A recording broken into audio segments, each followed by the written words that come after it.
Well, I'm back out detecting this field in the shadows of these enormous pylons, but as I've said before on this field, there's something rather beautiful about them. Don't know quite what it is, but I don't mind them at all.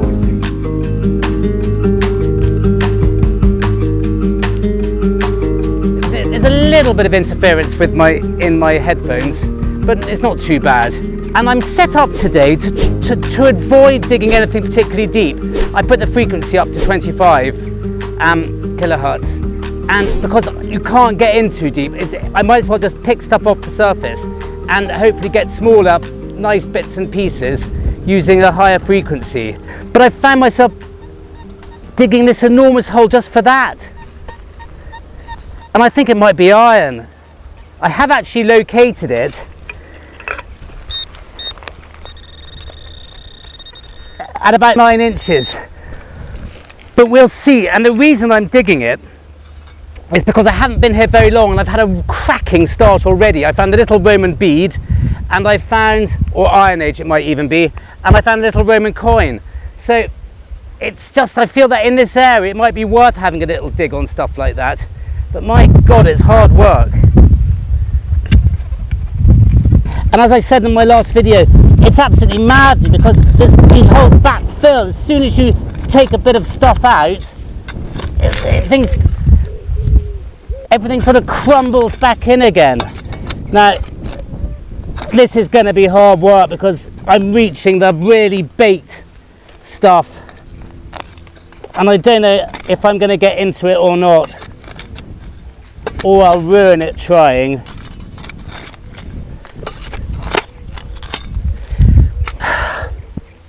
We're due some rain tomorrow. It's been bone dry in the UK for months, but we're due thunderstorms and rain tomorrow, apparently. Right, I'm not going to go on much further on this if it's much deeper. Look at this bloody stuff, it just keeps coming straight back in. It's maddening. Well, I can't stop now because it's literally just there. Well, the good news is, I don't think it's very big. I don't think it's a long piece of iron or anything. I think it's, which means it might be a coin or something highly conductive but small. Fortunately, I can edit all this digging out.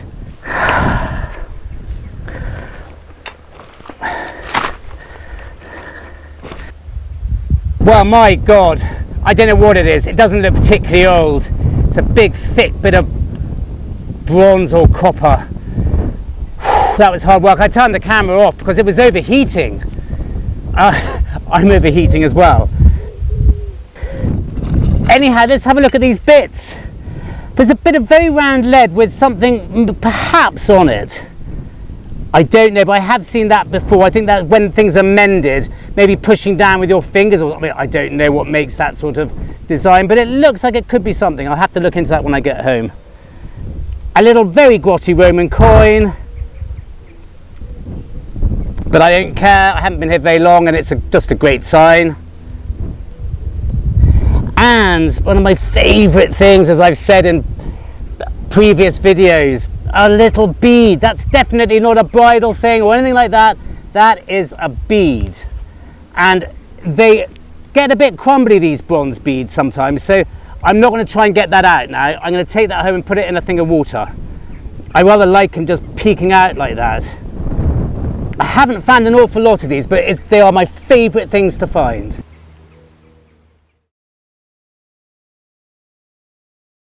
Well,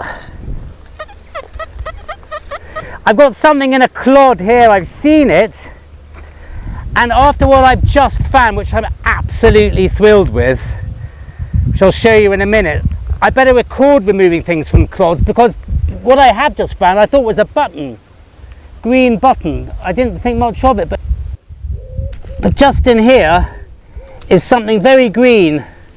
If I can find it, yes, there. Now,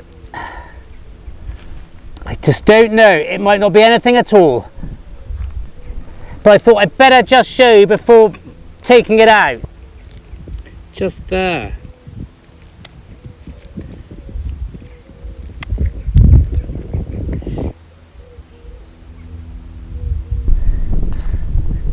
Well, nothing particularly exciting. Well, I don't know. Look, it's got some design on it there.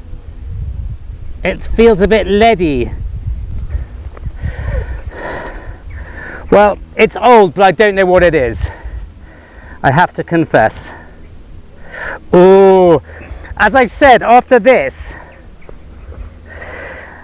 after pulling out this, I thought I'd better record things coming out of clods in the future, because I think this is a Saxon brooch.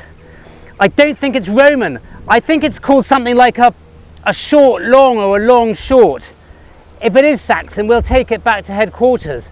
But I'll show you why I didn't bother. It was all I could see, that flat bit sticking out like that. And I thought that's just a part of a copper button. Nothing more interesting than that. And as I pulled it out, when I started taking it off, it's there, look.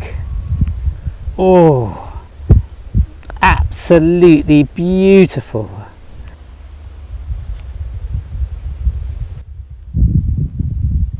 You can see where the pin, where the spring would have been and where the catch would have been, both sadly missing. But gosh, I mean, look at the shape of that. Finding little things like this in these sort of conditions, I don't need anything else. I could quite frankly go home after that. It's not as hot as it was in the last video, but it's still pretty stifling at the moment. If I don't find much more in the next hour, I'm going home happy with that. Hi there, welcome to headquarters. Well, we had to have a look at this because yes, it is Saxon, and I don't think I've found a Saxon brooch as entire as that before. So I'm absolutely cock-a-hoop about it. It is I think they're technically, now I've got a really good book. Sadly, I've only got the second part of I think they're about 3 or 4 parts. Richard Hattert's book on mainly Roman brooches. He does do Iron Age ones, and in this one particularly there is a little appendix on Saxon brooches, and it's not the easiest reference book, but God, it's a lovely book to have because the illustrations are wonderful, and he knows his stuff. I mean, it's not the easiest to look up your brooch you've just found, but it's a lovely book to have. I would suggest it. Anyhow, right here we have a section called, well, you go for the cruciform brooches, Saxon brooches, small and then square-headed brooches, and then what they call, one of these, a small long brooch. Hattert says these are the poor relations of the finer cruciform and square-headed brooches. Oh dear, poor little small long brooch. But anyway, it doesn't take away from the fact that it is absolutely fabulous, and it's missing its spring, sadly. It's missing its catch, and I think it's also missing the sort of foot, they call it, which is either fanned or square, but I think that is definitely missing. There are some very similar ones here. Hattert also says they follow the general form but are much simplified and smaller, usually about 2.5 inches long. That's about that. And clearly made for the lower end of the market. Oh well, it's a lower end of the market brooch, but it still dates to the 5th, 6th century. I mean, that's very old. I mean, I don't really know what to say about it. It's really tactile. It's certainly one of my best finds. You can see where it's bowed there as well, and I'm absolutely thrilled with it. And doing a little bit of research online on the portable antiquities scheme, there's a very similar one found in Oxfordshire. They said it's a small long, or that it could actually be a cruciform brooch. The brooch is incomplete as it's missing part, la-di-da, la-di-da. The headplate is decorated with stamped amulet decoration. Without the terminal, it is, which I think is that section there. Without the terminal, it is impossible to be certain, but the presence of central panel and wings on their head plates suggests a cruciform brooch rather than a small long. Well, actually, now I'm looking at it, I don't think mine has a central panel, so that probably is just a small long. Just a small long, not a cruciform. He's not big enough, he's not grand enough to be cruciform, but he's absolutely wonderful. I'm really, really happy with it. So lucky me. And oh, Ty, come on up. This dog's been, it's cooled down outside. Thank God I can see clouds and there's no sun out there at the minute, which bodes, okay, off you go there. That dog just rushes in and out all day long. Anyhow, thank you very much for listening to all that, if you're still with me, and let's get back to the fields. Well, I'm having a bit of a Georgian hour or so of it. I've just found this lovely bit of buckle fragment. I presume that's what it is. I can't think of what else it could be. But it's rather nice, rather decorative. A glass stopper, eyes only obviously. Don't know anything about glass, but it's the most beautiful colour. If anyone can tell me roughly what that dates to, I'd be very, very pleased. I found a little trade weight. Again, I don't know what that dates to. It has got the odd mark on it, as you would expect, but I don't know what they mean. They're jugs and letters and all sorts of things, but I'll have to look that up and get back to you on that.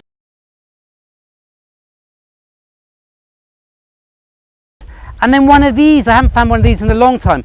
I think it's it's either a George III bullhead sixpence, or I suspect it's a forgery. It looks like it's copper, but they didn't make these in copper, not legal ones anyway. So I think that is a contemporary forgery. Definitely George. No one else had a head like his. I remember reading somewhere, I think he was called Petrucci or Petrucci or someone like that. Same guy who did Georgian the Dragon. He designed the head on that, and I don't think George was very happy with it. I don't think he liked it very much, and not unsurprisingly, mad or not, it's a pretty unflattering portrait, hence bullhead. But I think that's what it is. I think that's a copper coin, which would have been silvered and tried to pass as a proper silver shilling. And there's that as well, which I don't find many of. It's a little George III farthing. Can't really see it particularly well in this light, but that's what it is. So yeah, some really nice bits. Nothing as old as before, but as I said, after that Saxon brooch or whatever it is, I don't really mind. Anything goes. And the sun's gone in, which means I can take my hat off. My slightly camp pink hat. He's there with his arm on with his hand on his hip. Anyway, let's keep going.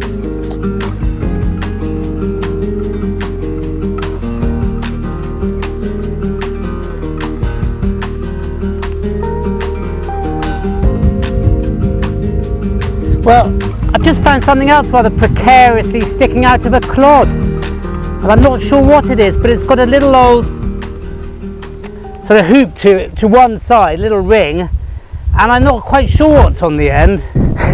It's rather fun finding these things actually stuck in rather than finding them loose. This ground is really hard. It's just so uneven and cloddy. It's all like that. Hard work. Anyway, let's have a look.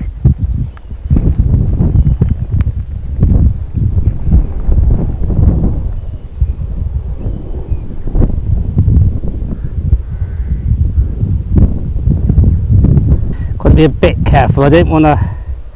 It might be a key actually. I found a few keys here. That's almost exactly what it is. Right. I'm not quite sure how we're going to get to this. I don't want to break it. I might just give it a tap with the spade and see what happens. I'm not tapping anywhere near the actual object. Just try to... this is a bit of a tricky one. Let's go.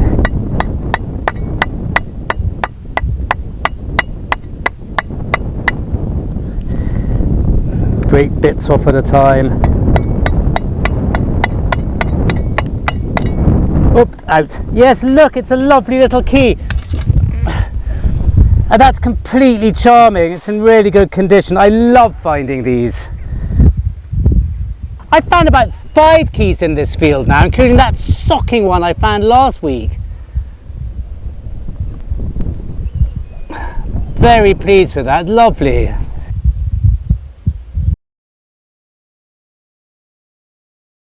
And while we're here, I found this just now. I have no idea, I think I've seen something like it before. It's quite strange, it feels like it's sort of copper, but it's just, I don't know, there's something about it. Very nondescript, it's slightly conical. I know that's from something. That's off of something, as people say, but God knows what.